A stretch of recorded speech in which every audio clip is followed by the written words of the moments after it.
En manchette ce soir, François Gendron fait pression sur Québec. L'ex-ministre de l'Agriculture demande une aide urgente pour les agriculteurs. Qu'est-ce qu'on fait avec des catastrophes exceptionnelles? On prend des mesures exceptionnelles. Ça prend pas un cas classique, pas ça, là. Le forestier en chef du Québec offre des pistes de solutions aux industries forestières. On voit que si on maintient nos stratégies d'aménagement telles qu'on les fait aujourd'hui, il y a un risque pour notre forêt. Et le maire de la Verle-Cher, Anglier, dresse un bilan positif de ses 100 premiers jours. Ça va bien, avec Anglier, tout est sous contrôle, les gens sont satisfaits.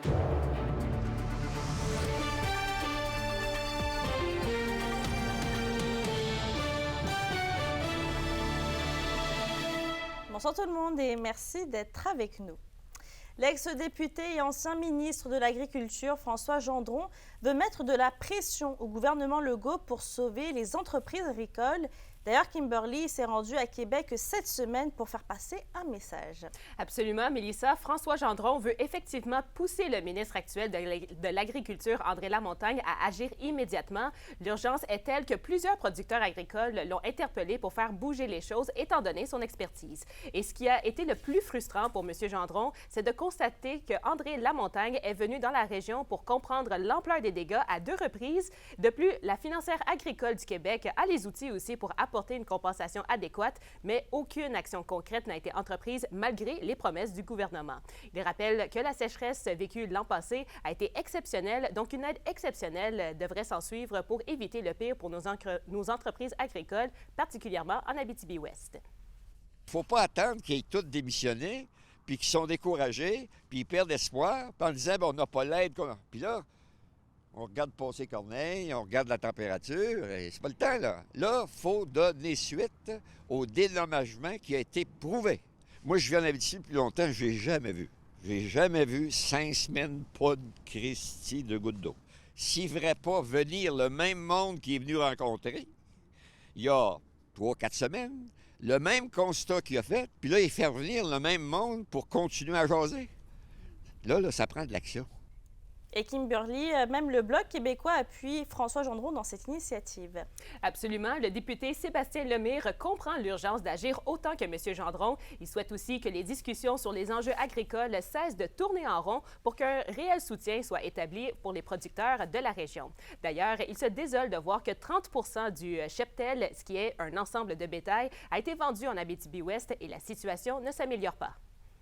Cet été, on était beaucoup dans l'espoir, puis il y a eu des beaux engagements qui ont été donnés, qui donnaient la confiance. Je ne veux pas blâmer personne. Moi, ce que je veux, c'est du résultat. Le résultat doit être qu'il y a des meilleures compensations aux producteurs agricoles et on doit s'appuyer sur des données réelles qui correspondent à leur production. Et ça, pour moi, ou leur manque de production ou de productivité cette année. Et pour moi, c'est l'élément qui est fondamental. On doit sauver nos entreprises agricoles. Et Mélissa, une autre rencontre a lieu lundi à Québec avec des producteurs et productrices agricoles. Donc, nous allons voir à ce moment-là si le cri du cœur de François Gendron et les agriculteurs aura porté fruit. Et on fera un suivi. Merci Kimberly. Au plaisir. On se rappelle des feux de forêt de cet été qui ont été dévastateurs pour la région et continuent d'ailleurs toujours à avoir des répercussions. Eh bien, le forestier en chef du Québec était de passage à Sainte-Terre ce midi pour présenter des pistes de solutions sur l'aménagement des forêts qu'Emilia Laliberté. On voit que si on maintient nos stratégies d'aménagement telles qu'on les fait aujourd'hui, il y a un risque pour notre forêt. Il faut agir maintenant et rapidement pour préserver nos forêts de demain.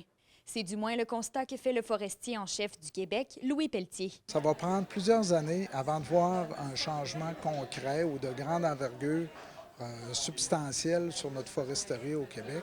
De là, l'importance d'agir maintenant. Avec les feux de forêt qui ont été largement destructeurs à l'été 2023, le forestier en chef estime qu'il est primordial de revoir l'aménagement des forêts pour assurer leur pérennité. Le feuillu brûle moins bien que le résineux, vous le savez.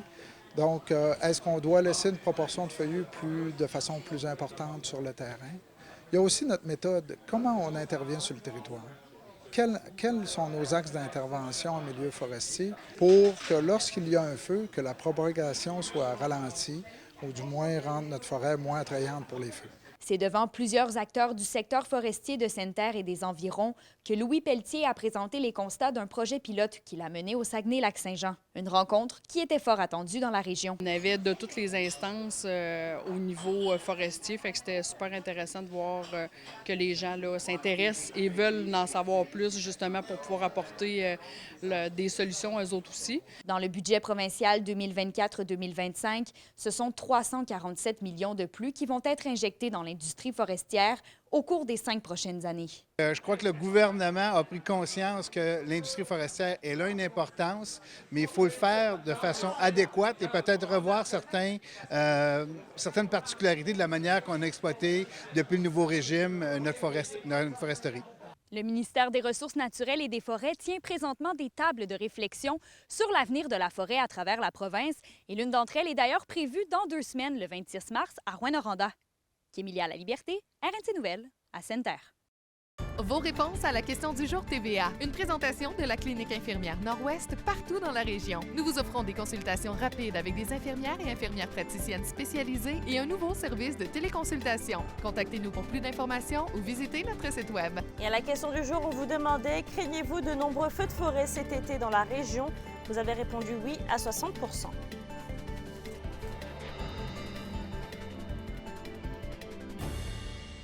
Une hémorragie au cerveau et de multiples lésions à la tête causées par les coups d'un objet contondant seraient possiblement responsables de la mort de Denise Rochon le matin du 30 janvier 2022.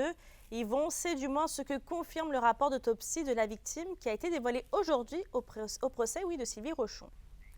Oui, Mélissa, un examen médico-légal effectué le 2 février 2022 au laboratoire de sciences judiciaires de Montréal, d'où comparaissait la docteure Alexandra Gauthier-Bastien depuis ce matin, interrogée à titre d'experte par maître Andréane Gagnon du DPCP et l'avocate de la défense Élise Pinsonneau. La pathologiste médicale a décrit les différentes blessures relevées sur le corps de la victime.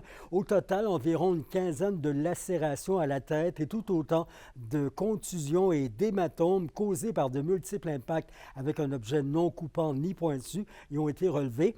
Des fractures à une côte, au dos, à un doigt aussi ont été observées. L'examen médico-légal ne peut assurer qu'une strangulation serait impliquée, et ce, même si un fil électrique a été retiré du cou de la victime quand les ambulanciers ont tenté de la réanimer après être venus à son secours. Fait non anodin, la sexagénaire avait un taux de 258 mg d'alcool dans le sang lors de sa mort. La cause ajournée jusqu'à lundi 14h va se poursuivre cette fois avec l'analyse d'une experte en projection sanguine. D'ici là, l'accusé, qui est toujours incarcéré, rappelons-le, séjourne au centre de détention d'Amos. Merci Yvon. On va dans le domaine municipal maintenant. Le 4 décembre 2023 marquait un tout nouveau chapitre pour la Verlechère-Anglier. 100 jours après son élection, quel est le bilan que trace le maire Normand Bergeron? Les réponses avec Anthony Dallaire. Normand Bergeron dresse un bilan positif de ses premiers 100 jours en tant que maire de la Verlechère-Anglier. Toutes les choses qu'on a entreprises, puis ça se continue, puis ça va se réaliser avant quelques mois. Là, on va réussir à tout faire ces projets-là qu'on a. Il se dit satisfait, entre autres, des avancées dans le dossier de l'eau potable. La fin des installations est toujours prévue pour cette année. Rappelons que malgré des améliorations au courant des dernières années, l'eau n'est toujours pas potable du côté d'Anglier, et ce depuis 2008. Et plusieurs avis d'ébullition ont été émis au courant des 30 dernières années. Il va rester des sites, je te dirais, une couple de mois, là, mais même pas beaucoup de mois. On va faire des soumissions pour avoir tous les appareils. Il y a quand même 85 à 90 maisons qui vont être installées avec des appareils dans leur maison. Puis ils vont pouvoir avoir l'eau potable. Ça, c'est important. Depuis quelques mois, le maire dit avoir une belle ambiance de travail avec sa nouvelle équipe de conseillers. Rappelons que la municipalité était sous tutelle à la suite de 4 démissions au sein du conseil municipal en septembre dernier. J'ai eu peur un peu, il y a quelques mois, là, que ça n'allait pas si bien que ça. Mais là, c'est revenu. Tout le monde est content, puis ça va bien. On a réussi qu'on parle tous de la même manière, qu'on veut avancer d'un dossier autant de la Verlechère qu'Anglier. On a des jeunes d'arrivée, puis ça va bien. Avec Anglier, tout est sous contrôle, les gens sont satisfaits. On a beaucoup de projets pour eux autres, donc ils comprennent qu'on veut bien. Bien que le dossier de l'eau potable reste la priorité du maire Bergeron, d'autres projets d'infrastructure sont aussi sur la planche à dessin, notamment en vue du 100e anniversaire d'Anglier. Il y a une école qui est centenaire, là. Fait on était prêt à essayer de faire... On a commencé d'ailleurs à faire des choses, là, mais ça aussi, ça coûte cher. Fait qu'il faut faire ça par étapes, puis on va faire les réparations qui s'imposent pour essayer d'améliorer tout ce qui est brisé. On va tout réparer ça, mettre ça beau, puis pour qu'il y ait lieu centenaire, puis qu'ils soient fiers de leur village. Anthony Dallaire, RNC Nouvelles, la Verlechère-Anglier. On vous en parlait la semaine dernière des 2 projets de maisons d'hébergement pour femmes victimes de violences qui ont été mis sur la glace à Lassar et à Rouyn-Noranda en raison d'une perte de financement. Eh bien, le CIS de l'Abitibi-Témiscamingue, de son côté, assure qu'il continue de soutenir les 2 projets puisqu'il s'agit d'une problématique qui est hautement vécue sur le territoire. D'ailleurs, on rappelle que d'après les dernières données de l'Observatoire de l'Abitibi-Témiscamingue, la région se classe au 2e rang pour 100 000 habitants pour toutes les infractions commises par un partenaire intime. Et en matière d'agression sexuelle, le territoire se positionne au 1er rang provincial. On continue, nous, d'appuyer ces projets-là de développement. On démontre et on a toujours démontré que ce sont des besoins qui sont sur notre territoire. On parle d'une maison d'hébergement pour violences conjugales pour les femmes, donc victimes de violences conjugales, maison L'Émeraude, dans le secteur d'Abitibi-Ouest. Il n'y a pas d'autres lieux d'hébergement pour les femmes dans ce secteur-là. Donc, c'est un projet pour lequel non seulement notre organisation, le CIS, on appuie, mais financièrement, le ministère de la Santé et Services sociaux aussi est en appui. L'indice boursier minier au TVA Nouvelle 18h est une présentation de GFM Groupe Financier. Dirigeants d'entreprises et particuliers, fiez-vous aux experts de GFM pour vos placements, assurances de personnes et assurances collectives. Car pour vous, ils vont au-delà de la finance. On va parler après la pause de la nouvelle édition du Salon des vins et saveurs régionales à Rouyn-Noranda. Ça se passe les 26 et 27 avril prochains à l'Arena Jacques-Laperrière.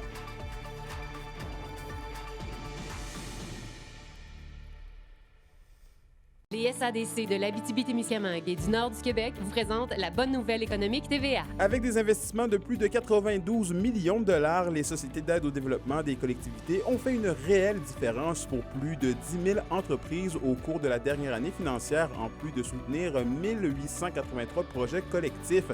En Abitibi-Témiscamingue et dans le nord du Québec, ce sont tout près de 8 millions de dollars qui ont été investis auprès de 234 entreprises. Les SADC, partenaires de l'économie de la région. Le Salon des vins et saveurs régionales est de retour cette année et encore une fois, le rassemblement se tiendra du côté de l'Arena Jacques-Laperrière de Rouyn-Noranda. Et en plus du vin, l'événement qui se tiendra les 26 et 27 avril mettra de l'avant 50 kiosques d'exposants proposant des spiritueux, des bières de microbrasserie ainsi que des bouchées de restaurateurs locaux. Les billets pour participer à l'événement sont vendus dès aujourd'hui en pré-vente sur le site web du salon et tous les profits liés au droit d'accès seront remis à la Maison de l'Envol sans palliatif de Rouyn-Noranda. La chronique culturelle vous est présentée par Bruno et Jasmin Leclerc, denturologistes. Des cliniques à la fine pointe de la technologie pour vous servir à Lassar et à Amos.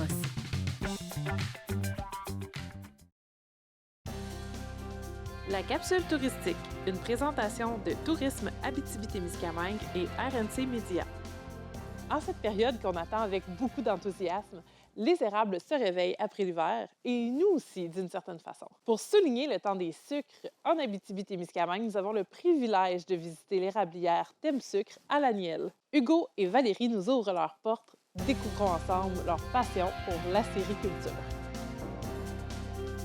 J'aimerais savoir où la passion pour l'acériculture a commencé pour vous. Moi, j'ai commencé avec mon père. J'ai aucun souvenir que j'ai pas fait les sucres. J'ai toujours fait les sucres.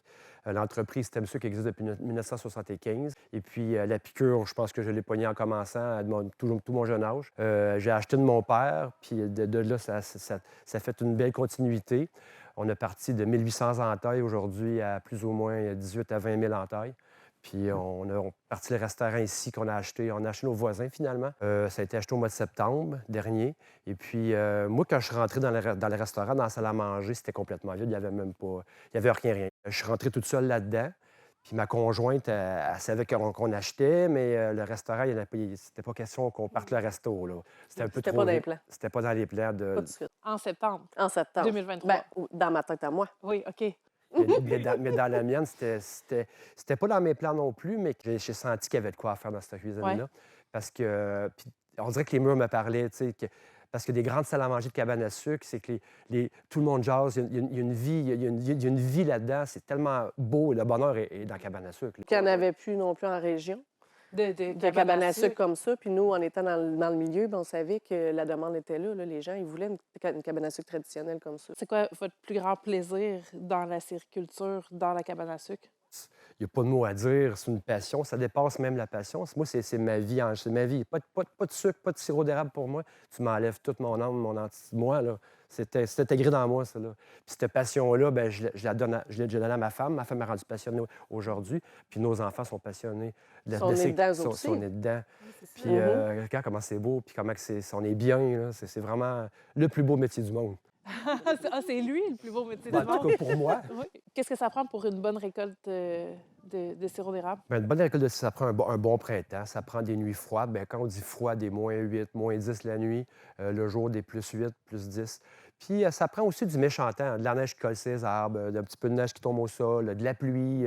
Puis les érables, ils se font brasser. Là. Quand ça se fait brasser, ça les recharge, on dirait, pour nous redonner de l'eau d'érable. OK. C'est ça que ça prend pour c'est les conditions idéales. Puis un printemps assez long. Hein, là, on a commencé tôt à faire des sucres cette année. Moi, je m'attends que le mois de mars va être bon pour tous les sucres. Vous avez... 5 stations de pompage. De pompage. Ouais. OK. Oui, parce qu'ici, au Témiscamingue, c'est pas comme dans les Laurentides ou dans Chaudière-Appalaches, Bas-Saint-Laurent, où tu as des érablières à perte de vue, où la forêt se tient en érable. OK. Ici, c'est pas mal tout le top des montagnes qui est en érable à sucre. OK. Fait que c'est dur d'avoir tout ça ensemble. Tu es obligé d'avoir des stations indépendantes où l'eau rentre, puis on charrie l'eau ou on pousse l'eau par réseau de tubulure. Vers le... Qu'est-ce qu'on appelle des lignes de transfert de montagne. Je vous remercie énormément pour votre temps. On le sait que c'est la folie. Vous avez le mot de la fin. Bien, je dirais à tout le monde de la région, du Témiscamingue, de l'Abitibi, même du nord-est ontarien, de tout partout au Québec, de venir nous voir. On va vous faire vivre l'événement Cabane à sucre, le vrai événement où c'est traditionnel, où on va prendre soin de vous, on va faire vivre de bons moments. Bienvenue chez Thème Sucre. L'esprit de Thème Sucre incarne la passion et aussi la tradition de ses propriétaires. Venez donc les visiter pour découvrir leurs petits délices sucrés.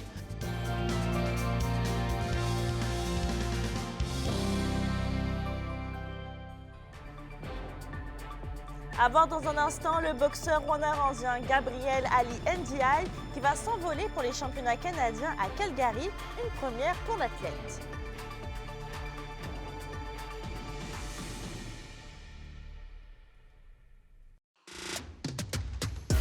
Les sports vous sont présentés par Thibaut GM, votre concessionnaire de confiance à Rouyn-Noranda, là où qualité et choix se rencontrent.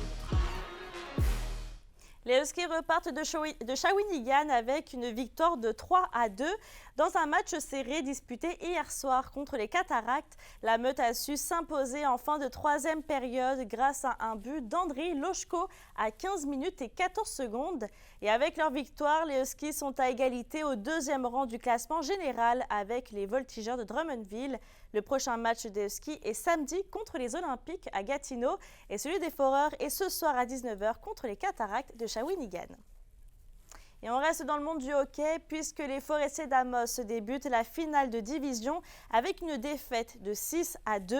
Du côté de Saint-Eustache, hier soir, pour y affronter les Vikings, la troupe de Sean Lano a joué de malchance dès la première période. Seulement 6 tirs ont été dirigés vers la cage des Forestiers dans les 20 premières minutes de jeu et 4 de ces tirs ont fini dans le fond du filet.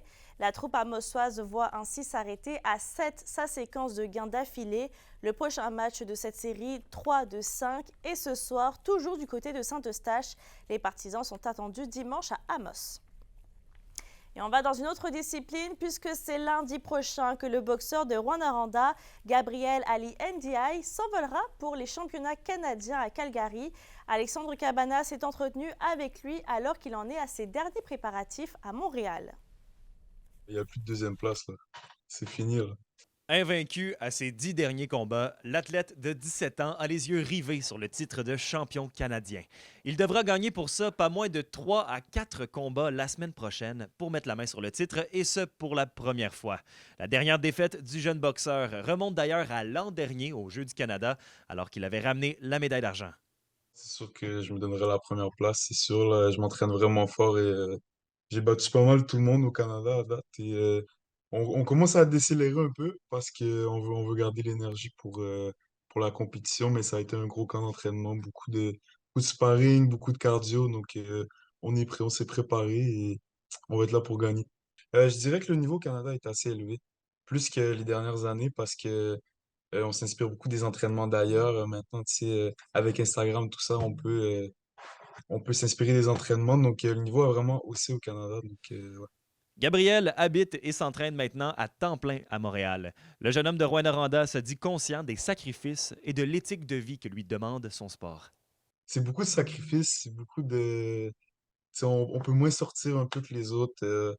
On a un peu moins de vie, mais écoute, c'est les sacrifices, on fait ça pour le futur, comme ça. Moi, je suis assez chanceux, j'ai pas trop de poids à perdre, mais il y en a, écoute, dans mon équipe, la dernière compétition à Brampton, il y avait environ 12 livres à perdre à chaque combat. Donc, ouais, c'est... Ma famille, c'est sûr que ma famille est toujours là pour moi. Ma famille, quand je parle de ma famille, moi, c'est mes amis aussi. Donc, autant que ça soit le sang que mes amis, vraiment, c'est des gens qui sont là pour moi, qui sont importants pour moi. Donc, oui, le sport est toujours là. Le gros objectif, j'ai toujours voulu aller aux Jeux Olympiques depuis que je suis petit. Donc, on vit ça. On vit ça. C'est atteignable. Il va falloir s'entraîner beaucoup, mais c'est atteignable. Donc, on va faire les efforts. Yes. Alexandre Cabana pour RNC Nouvelles. La météo, une présentation de Nicole Auto de la Sarre, la capitale du pick-up. Vous y trouverez toujours le meilleur choix, toujours le meilleur prix. À la météo Stéphanie, la neige fera partie du paysage pour les prochains jours. Oui, on a une belle fin de semaine sous la neige qui va se dérouler, Mélissa. En ce qui a trait ce soir et cette nuit, pour l'ensemble des secteurs, on a quand même des ennuagements. Moins 12 degrés pour l'Abitibi, moins 6 degrés au Témiscamingue. Demain, au nord et au sud, c'est nuageux. On a des averses de neige. On parle d'accumulation de 2 cm, maximum de plus 2. Et un aperçu maintenant pour dimanche, on a de la neige intermittente ou de la pluie pour l'Abitibi et le Témiscamingue avec un maximum de plus 3 au nord et plus 2 au sud. Je vous souhaite de passer une excellente fin de semaine et faites-vous-en pas parce qu'on a le printemps qui s'amène d'ici mercredi. Ouais, on a hâte. Merci Stéphanie. Oui. Et avant de se quitter, l'obligation des pneus d'hiver est levée depuis aujourd'hui, mais il est recommandé, selon les conditions printanières, d'attendre quelques semaines avant de mettre les pneus d'été ou alors les 4 saisons. Sur ce, je souhaite de passer une excellente fin de semaine et on se retrouve lundi.